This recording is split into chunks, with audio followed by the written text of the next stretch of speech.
పవన్ కళ్యాణ్ గారు ఎక్కడ యుద్ధం చేస్తాడో, చంద్రబాబు నాయుడు గారు ఎక్కడ యుద్ధం చేస్తాడో, బీజేపీ వాళ్ళు ఎక్కడ యుద్ధం చేస్తారో, అసలు ఎవరెవరు కలిసి యుద్ధం చేస్తారో ఇంతవరకు పవన్ కళ్యాణ్కి, చంద్రబాబు నాయుడికి, బీజేపీకే తెలియదు.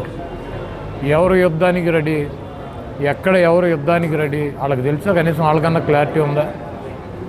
ఇప్పుడు పవన్ కళ్యాణ్ ఎన్ని చోట్ల యుద్ధం చేయబోతున్నాడు, ఎక్కడ యుద్ధం చేయబోతున్నాడు ఆయనకి తెలుసా? ఆయన పార్టీలో పనిచేస్తున్నటువంటి కార్యకర్తలకు కానీ, నాయకులకు కానీ, సీట్లు ఆశించే వాళ్ళకి కానీ తెలుసా? చంద్రబాబు నాయుడు ఎక్కడ యుద్ధం చేస్తున్నాడో, ఏ సీట్లు యుద్ధం చేస్తాడో ఆయన పార్టీ వాళ్ళకి ఆయనకేమన్నా తెలుసా? బీజేపీ వాళ్ళు అసలు వీళ్ళతో కలిసి యుద్ధం చేస్తారో లేకపోతే వాళ్ళు విడిగా యుద్ధం చేస్తారో?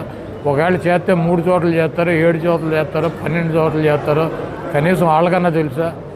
అసలు వాళ్ళు ఎక్కడ యుద్ధం చేయాలో ఎవరికి క్లారిటీ లేదు.